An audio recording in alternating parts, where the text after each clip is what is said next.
Hello friends, welcome to my YouTube channel Asad explains. कल 10 अक्टूबर था world mental health day, तो आज हम मेंटल हेल्थ पे बात करेंगे।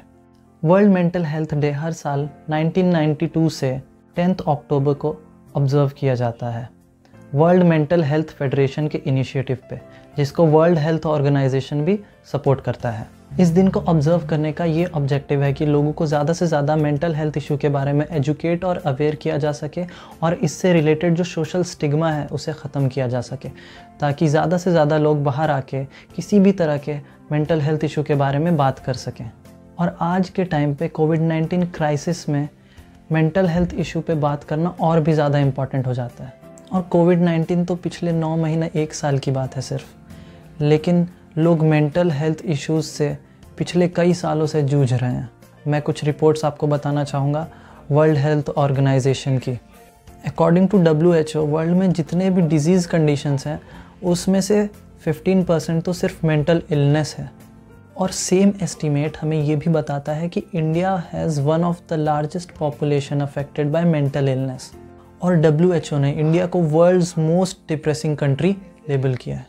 और इंडिया में मेंटल हेल्थ केयर वर्कफोर्स की हालत इतनी ज़्यादा ख़राब है कि WHO की एक रिपोर्ट के मुताबिक जो मेंटल हेल्थ इश्यूज़ से सफ़र कर रहे हैं, हर 1 लाख पेशेंट पे सिर्फ 0.3 साइकेट्रिस्ट हैं, 0.12 नर्सेज हैं, 0.07 साइकोलॉजिस्ट हैं, 0.07 सोशल वर्कर्स हैं।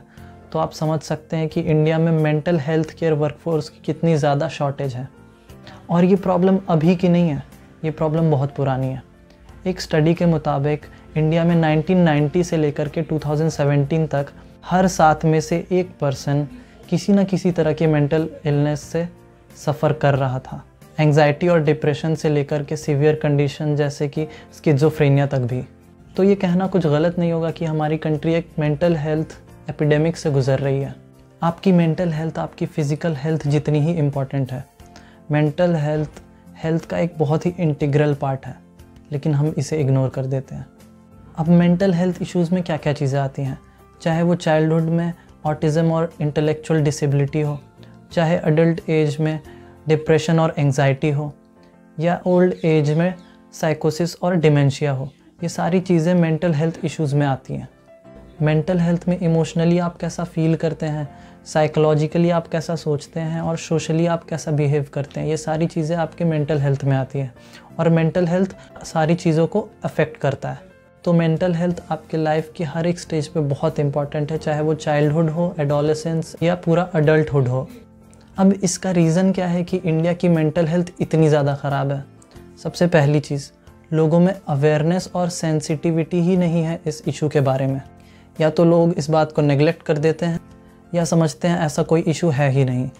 दूसरा, जो भी किसी तरह के मेंटल हेल्थ इश्यूज़ से सफ़र कर रहे होते हैं उन लोगों को एक बहुत बड़े स्टिग्मा की तरह देखा जाता है, यानी कि एक कलंक की तरह, धब्बे की तरह माना जाता है, जो कि अपने आप में ही बहुत ज़्यादा गलत है। और उन लोगों को सोसाइटी में लूनेटिक्स का टैग दे दिया जाता है, पागल कह दिया जाता है, इसके पास दिमाग नहीं है, इस तरह की बातें उनके बारे में की जाती हैं। और इसी वजह से वो पेशेंट्स वापस से शेम, सफरिंग और आइसोलेशन में चले जाते हैं, जो कि फिर कभी बाहर नहीं आ पाते। इंडिया में ये सारे रीज़न्स इस मेंटल हेल्थ इशू को और भी ज़्यादा बढ़ा देते हैं।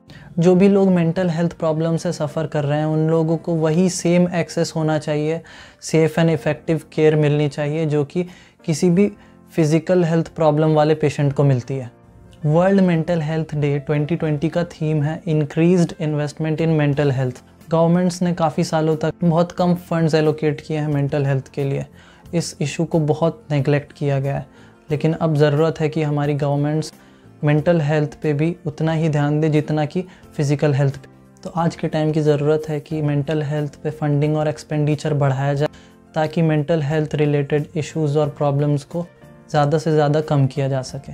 अब इस प्रॉब्लम के सॉल्यूशंस क्या क्या हैं? पहला है timely intervention. Time to time हमें ये चेक करना पड़ेगा कि किसी को भी किसी भी तरह की कोई मेंटल हेल्थ इशू तो नहीं है। दूसरा, इस मेंटल हेल्थ इशू से रिलेटेड हमें ज़्यादा से ज़्यादा एजुकेशन और अवेयरनेस बढ़ानी पड़ेगी और लोगों को ज़्यादा से ज़्यादा सेंसिटिव होना पड़ेगा। तीसरा, प्रोफेशनल हेल्प हमें ईज़िली अवेलेबल होना चाहिए। और चौथा, गवर्नमेंट को अप्रोप्रिएट पॉलिसीज़ बनानी पड़ेंगी, तभी जाके ये सिचुएशन में कुछ इम्प्रूवमेंट आएगा। लेकिन हम पर्सनल लेवल पर क्या क्या स्टेप्स ले सकते हैं। पहला तो ये कि हमें टाइम टू टाइम ये चेक करते रहना चाहिए कि हमारे परिवार में, हमारे दोस्तों में कोई भी किसी भी तरह के मेंटल हेल्थ प्रॉब्लम जैसे कि डिप्रेशन, एंजाइटी, स्ट्रेस से तो नहीं गुजर रहा। और अगर कोई ऐसा है तो उससे बात करें, उनकी हेल्प करें, क्योंकि बात करना चाहिए, मन हल्का हो जाता है। और अगर फिर भी प्रॉब्लम ठीक ना हो तो प्रोफेशनल हेल्प ज़रूर लें। इसमें कुछ गलत नहीं है, कोई शर्म वाली बात नहीं है। प्रोफेशनल हेल्प ज़रूर लें। और हम सभी को ये समझना होगा और सबको ये समझाना भी होगा कि जो भी लोग किसी भी तरह के मेंटल इलनेस से गुज़र रहे हैं, उनको भी अपनी लाइफ पूरी डिग्निटी और कॉन्फिडेंस के साथ जीने का पूरा हक है। अगर आपको ये वीडियो अच्छा लगा तो इस वीडियो को लाइक करिए।